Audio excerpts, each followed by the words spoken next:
Hello everybody and welcome to your Bastet jungle guide, which is our third to last. We've got Bastet, we've got Cabrakan and Bologna, I think are basically the three that are left. So let's get ourselves the Eye of the Jungle to start, of course, with our tier 1 mace going into that Jotun's Wrath for the Bastet, because on Bastet we are looking for 2 major stats, and those are going to be power and CDR. Bastet is a very ability based jungler. Huzzah!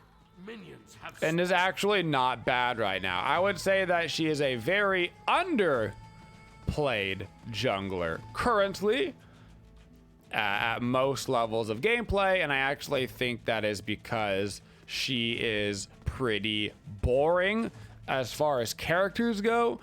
So I think the reason that she doesn't get played has less to do with her not being good and more to do with the fact that her kit is just kind of bland.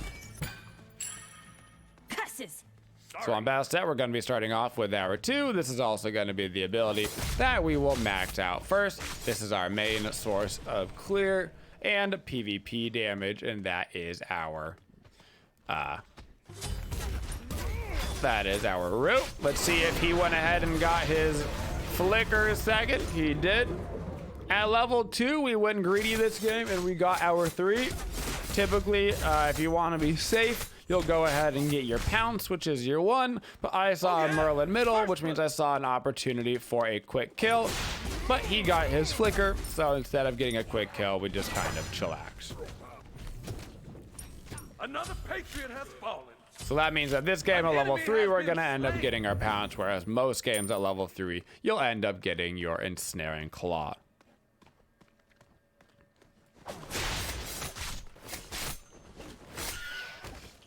So a big part of the reason why people find Bastet generically boring is because of her ultimate, which is for all intents and purposes a stim.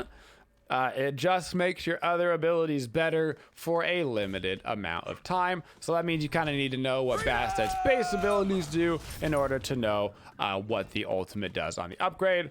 The 2 is just a bleed, basically, in a cone in front of you. Your pounce is a jump, which you leap to a target location, and then you got a couple of seconds, and if you choose to press the button again, you can jump back. And your 3 throws out a kitty cat, and that kitty cat will root the target. When you have your ultimate popped, it is going to enhance all of these abilities, give them some extra damage percentily, so you can see the extra damage that goes. And it's going to give them some sort of basically extra effect. For most of them, it's basically just making the ability like wider or summoning some additional cats. So like for the pounce, you're going to get a bigger area. On the pounce. For your 2, you're just going to get some extra bleed damage because they're going to swipe on top of it, so that's where that extra % damage comes in. And for your 3, you're going to get 3 times the kitty cats instead of just the 1. Tower is under attack.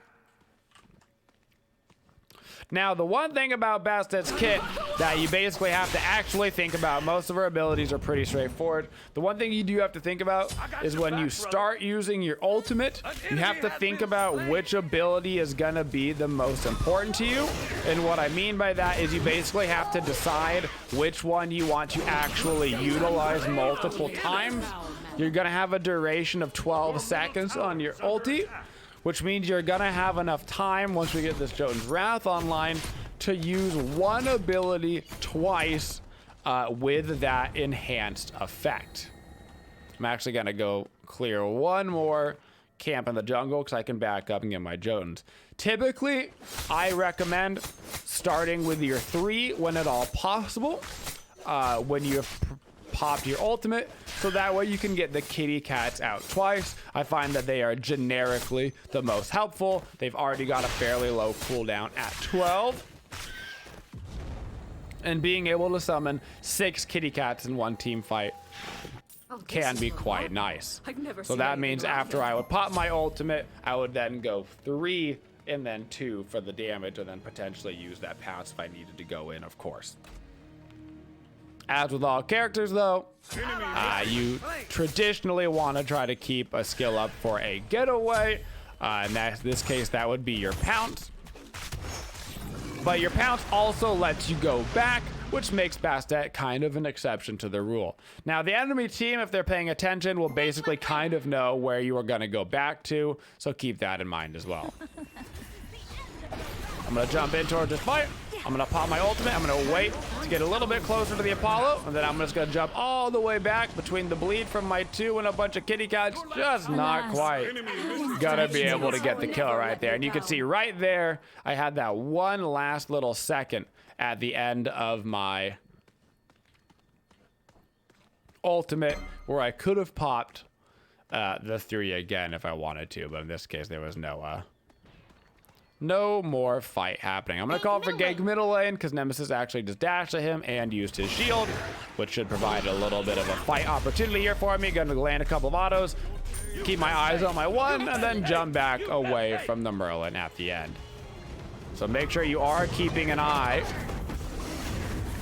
on those, on your hotbar, because it will show you how much time you have left on that pounce. The cooldown for pounce does not start until after you have jumped back or the full timer has extended.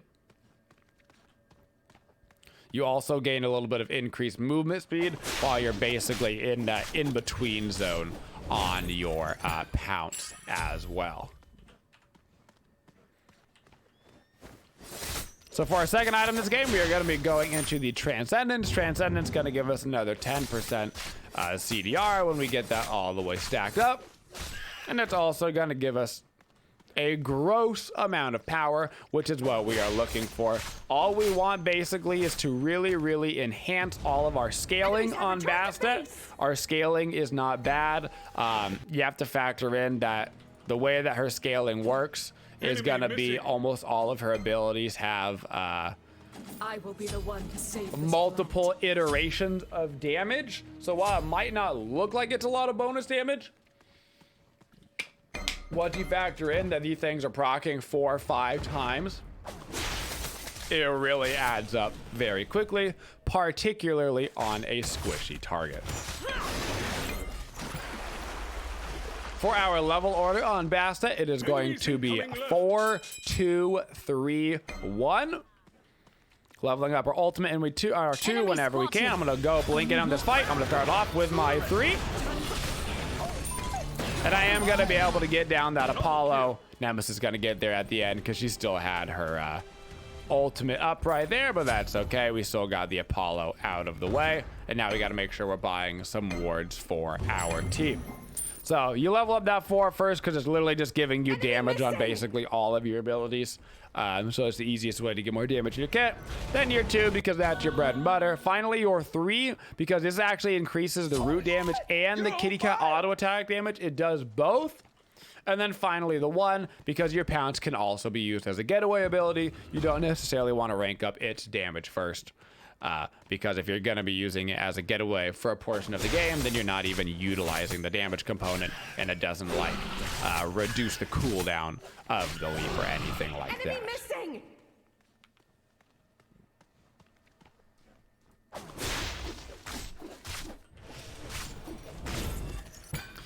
On Bastet, you do have a decent early game gank.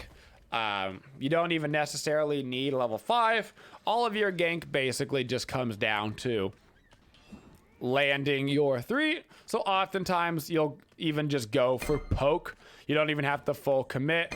A lot of times you'll start off with like a jump over a wall, throw down your 3 and your 2, and then jump back over the wall and go right back to your farming. But you still now got to squishy down to like 50% of their HP just from a quick little love tap over the wall. Enemy missing. And you really don't have to commit that much to it because your cooldowns are going to be fairly low once you get that Jones Wrath online. Bastet's cooldowns aren't crazy long to begin with. Most of them are right around that 12-second marker. So you can get your CDs fairly low on Bastet fairly easy. Excellent. Now your kitty cats can also tank things for you. This is gonna be more relevant for doing like the Pyromancer and the Gold Fury. Bastet is liable to solo those objectives, much like how on Arachne, you can set up a bunch of webs and then you can do the Gold Fury or the Pyromancer by yourself. Just like that, except for on Bastet, you pop your ultimate, and then you can go ahead and summon 3 kitty cats, and those 3 kitty cats will take the objective for you. Just keep in mind that on your positioning, you're gonna need to kind of position yourself a little bit near the edge of the objective, and we'll probably be able to show you a little bit what that kind of looks like as well.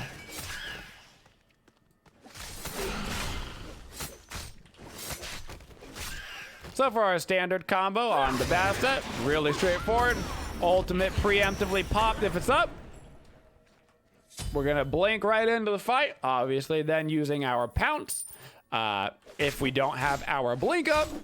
And then it is just a nice simple 3-2 pretty much every single time. Hit him with the root, set up your team. They're standing still. Now they're taking some extra kitty cat bleed damage. Then you follow up with the 2, and if you pounced in, you can pounce back right after that. Now, if there's a target that is really low and you don't need to blow your full kit on them, then just go immediately for the bleed. Just get that on top of them, and that will do the job.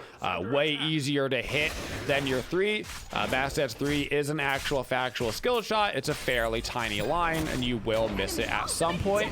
On the other hand, the cone is a cone, and if you're missing cones fairly often, then you need to probably think twice about like the mouse that you're using or something. Lower that sensitivity down a little. I want to put a sentry ward out over here on the Gold Fury. We've got our transcendence finished. So this is really where we're going to get our big power spike. Now that I've got the transcendence finished, I can start to go more aggressive. I've been kind of medium aggressive on the players this game. It kind of looks like they might know that I'm here actually.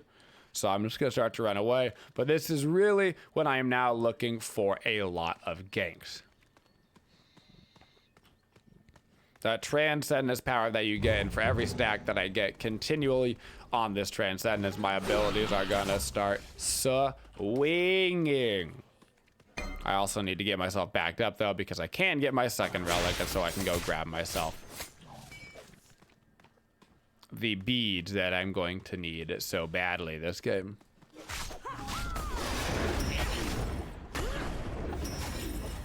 So I'm gonna go ahead and do that right now.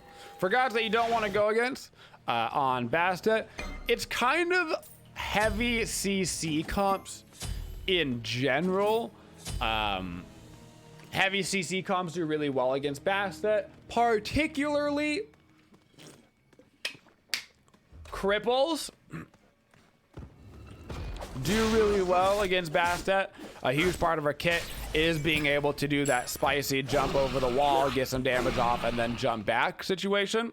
So if you get crippled during that and then you can't jump back, well, congrats. Now you've just used your getaway skill aggressively, and you actually can't use the cool component of being able to jump back. So watch out for cripples, but long CCs in general when your beads are down are also going to be scary for you.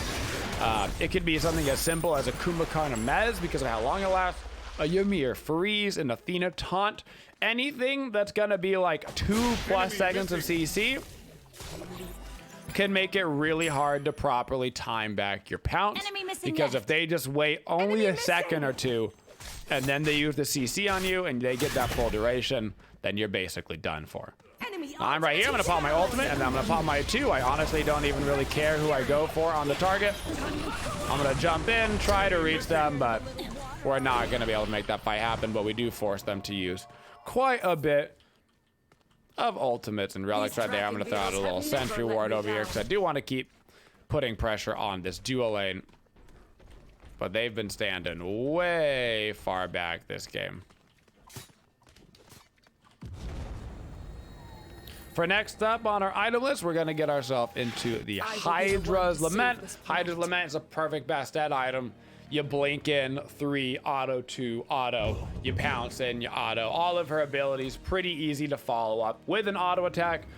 There's really no negative to getting those auto attack in between your abilities on Bastet. Obviously, if you're outside of the range of an auto attack and you don't perfectly Hydra's proc, it's not that big of a deal on Bastet. Some gods you can basically always like perfectly Hydra's proc on, like a Nemesis, because you're pretty much always going to be up in that melee range because of her slows. But Bastet has a little bit more leeway on that.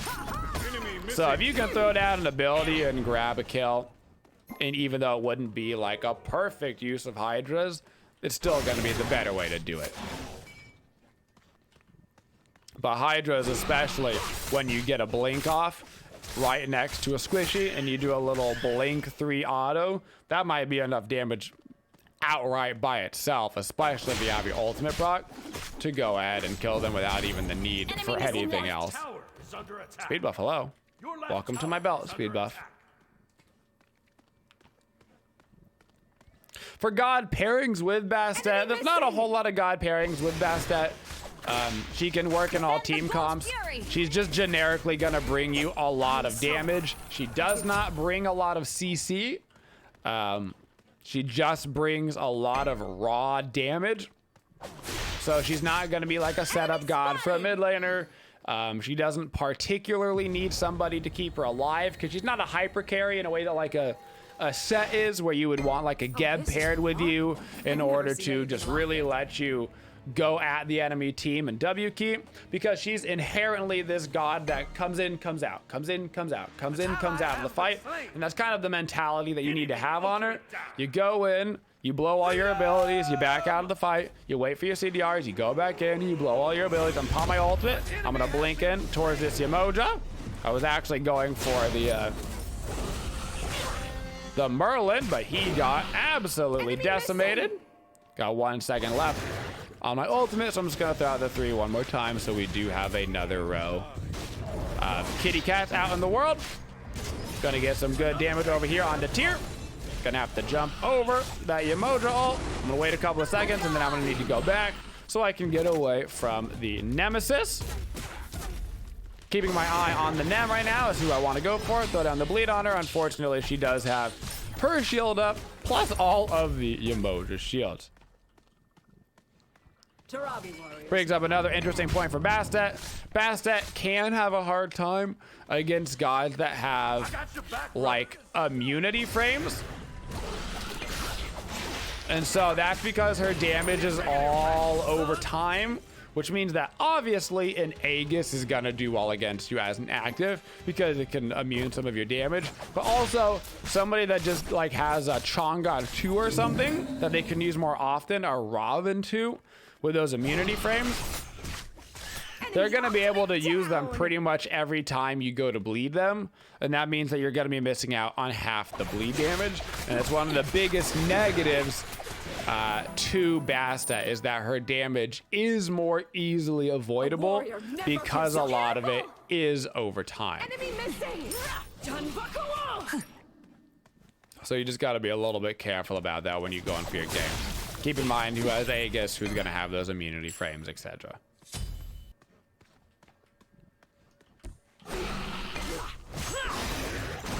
Now at this point, we need a lot of penetration in the build, so we're going to be going for that go-to penetration item, of course, on our junglers, and that is going to be Serrated Edge. Serrated Edge is just a downright good item.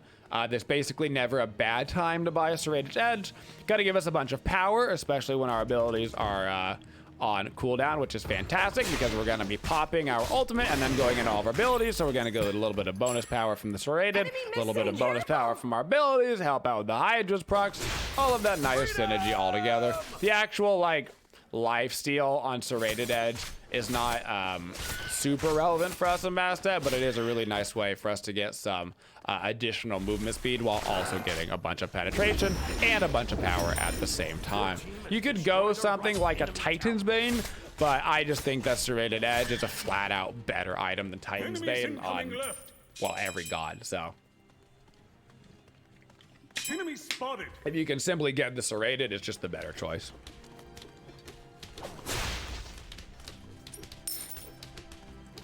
We do need to start getting ourselves set up for some objectives. We need to start getting some more wards out onto the map. And if I grab us a ward, I can probably head over towards that pyromancer and solo it. Maybe while the team is over here, more so keeping eyes on the Gold Fury. So the way that you kind of do these objectives on Bastet is you come up to the objective. I'm gonna go ahead and pop my ultimate in my 2, and then I'm gonna throw down my 3. And then you can actually see right now, this pyromancer got body blocked by all my kitty cats. So I can actually stand kind of behind of him outside of his range, and he actually can't reach me in order to auto attack me. So you're basically using the kitty cats right there as a wall between you and the objective, where you have a longer auto attack range than he does.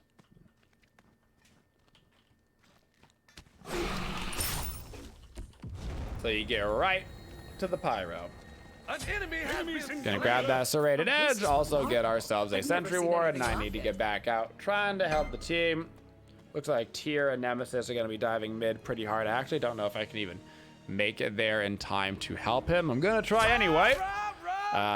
It's gonna be kind of fruitless, but that's fine.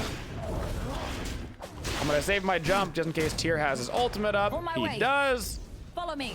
And we should be able to go ahead and finish him off, and then I'm gonna back jump all the way back to my speed buff so I can get back to a little bit of farm. Plus I'm gonna use that serrated edge just for a little bit of sustain over here as well. Your team has destroyed a middle enemy tower. Team's got a lot of pressure in the mid lane, so I'm gonna head over. Kitty cats are also a great means for diving towers. As long as you throw in those kitty cats first, let them get the aggro on the tower, and then you can just go for the fight. So I'm gonna throw in the kitty cats. You can see they are tanking right now for me, which is gonna let me dive in a lot farther than I would have been able to otherwise.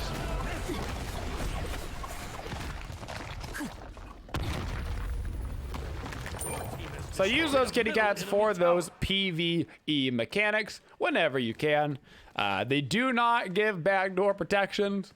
For those that haven't played Smite in a long time, backdoor protections used to be provided by all sorts of pets, but they do not do that anymore because everybody hated it. Everybody knows exactly why it doesn't do it anymore. I'm gonna throw down my kitty cat right over here just to tank the tower for me for that shot so I can walk in and go take it with my Hydra's proc.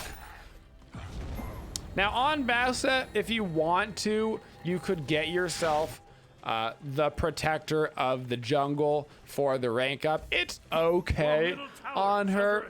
I actually prefer going something like an Erendite if you're gonna try to go down that route. So just kind of keep that as an item in mind. And also at this point, you can also go into some more defensive items. This is where you can also start to get your void shield if you want to go a little bit of physical defense. This game, I need anti-heal, so I need to get myself into a brawlers. But for these last couple of item slots, you actually have a lot of leeway right now in the jungle. It ends up being typically situational. You're probably just going to end up getting spear on a lot of gods with the upcoming patch. So instead of the Eye of the Jungle, you would probably have the Boomba's Dagger. So that way you can go into Boomba's Spear, because Boomba's Spear is going to be a very good jungler item starting on August 24th, I think is the day. So you'll be able to be going to that Boomba's Dagger and then go into that Boomba's Spear and have a much better option. Otherwise, right now, most junglers are simply selling that starter item at the end of the game. Lord forbid some even going into that benevolence path, but that's going to be pretty much nerfed immediately. So at this stage of the game, they do have fire giants, so we actually do need to be careful. One of our biggest deficits this game by far has been our ward coverage. Because of our lack of These tracking beetles have never Wards, let me down. the enemy team has gone around and done quite a few objectives that they should not have been able to get, especially not able to get them for free. Now I'm just kind of waiting here on the side. I'm gonna pop my ultimate and I'm looking toward the back line. I'm just gonna jump in regular and then jump immediately back out. Just kind of a little bit of a bait here. Not giving them any time to actually go for the damage on top of me. I'm gonna blink into the back over here and just kind of keep running away from that nemesis that was on me. And you can see kind of this pathing that I'm taking. It's very much a in the fight, out of the fight, in the fight, out of the fight. I'm not sticking around for long periods of time.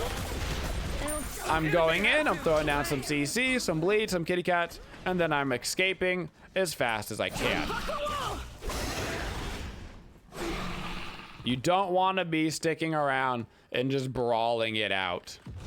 Be careful. As a Bastet. That is not what you are good at. Now I've got the Brawler's V-Stick to kind of help with some of this late game sustain that this team has now that the emote is kind of fully online. They got the tier with his 2 and Apollo's gonna have his life steal. Ultimate is down. So we've got that to help deal with it. Got to get back over to my team because I've got all this CDR. My ultimate's basically up all the time. So anytime I'm going in for an engagement, I can pretty much just have that popped and ready to go. Be right back. They still got fire giants on a couple of members. I'm not really worried about it. We've got a nice gold lead, so I think we can, at this point, just go and take the fight to them.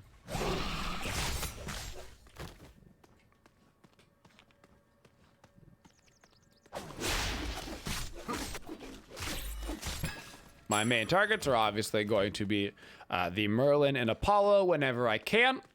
Although the Nemesis seems to have it out for me right now, so I also need to keep my eyes out for the Nemesis.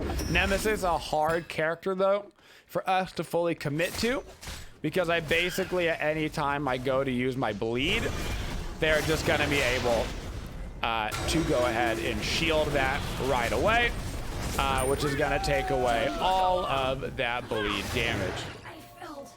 Throwing out those kitty cats one last time before my ultimate runs off, just to get them out onto the board. They get out vision, they get out all kinds of nice things for me.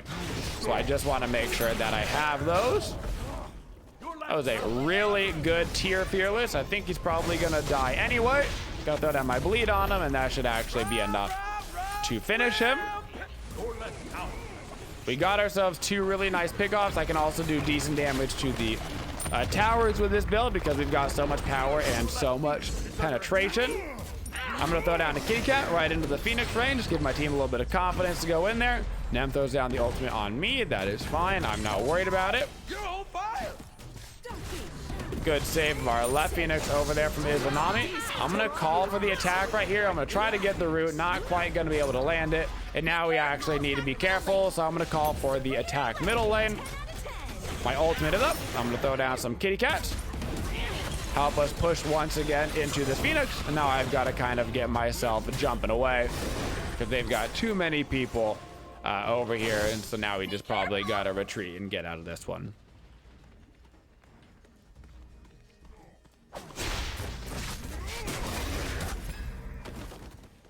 So for my last item this game, it's probably going to end up being something defensive, just because I feel like they've got a lot of CC on their team. With those tier fearlesses coming through and with getting the Nem ulted all the time, I'm going to grab myself a mantle of Discord here at the end of the game just to help sustain me up a little bit against these guys. And now that it's the very, very end of the game, I can also now sell my Jotun's Wrath and replace it with an Erendite. You can always replace your Jotun's Wrath with an Erendite at the end of the game. You get the Jotun's Wrath early in the game because it gives you so much CDR, plus you can start with the mace, which is a really good item. But at the very end of the game, you almost always just want to replace it with the Erendite, because your chances are you're going to be overcapping CDR with that 20% CDR item. and Erendite simply gives better stats.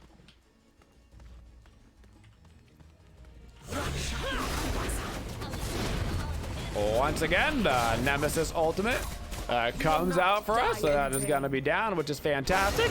Going to keep summoning as many kitty cats as I can, and just going around and looking for a poke. Apollo is once again over shoving in left lane, so I'm going to go back up and try to defend against it. Your left Phoenix But he is going to be able to do this one really quick. I'm going to have to go for the blink jump right here. Do a little Hydra proc follow-up. I got to stick in front of him. All the magic gone. And they're going to probably go force the fight now over on that right-hand side. I need to start running myself back over towards my team. Now, Apollo's been trying to split push this whole time, but 2 can play that game. Because of all the power and pen in this build, I too can start shoving down lanes and put a lot of pressure on a Phoenix, especially if my ultimate is up, because I can summon out those kitty cats and they can actually tank for my minions, so we don't have to even wait for too many minions.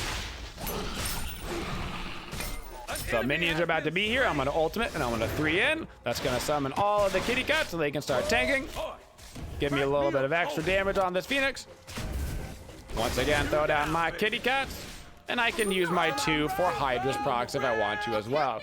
Now, they've only got the Apollo and the Woojer up, so I'm going to call for the attack the Titan.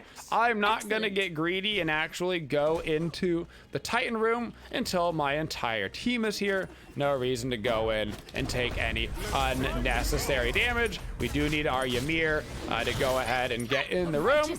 Now the Ymir is in the room, I can follow up behind him. Apollo's going to go for that quick ulti. I'm going to jump back just in case he was going to land on me, and we're going to be able to put it away.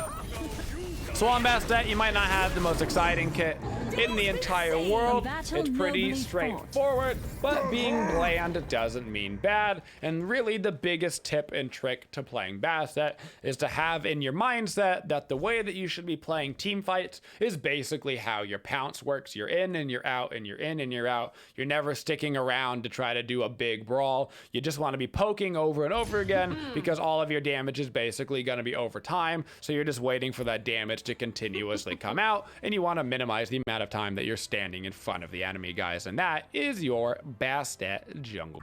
Thank you for supporting the Twitchiest community. If you'd like to see more videos, make sure you subscribe to the channel and always hit that bell for notifications so you don't miss any of the upcoming videos. Thank you for all your support and have a twitching day, y'all.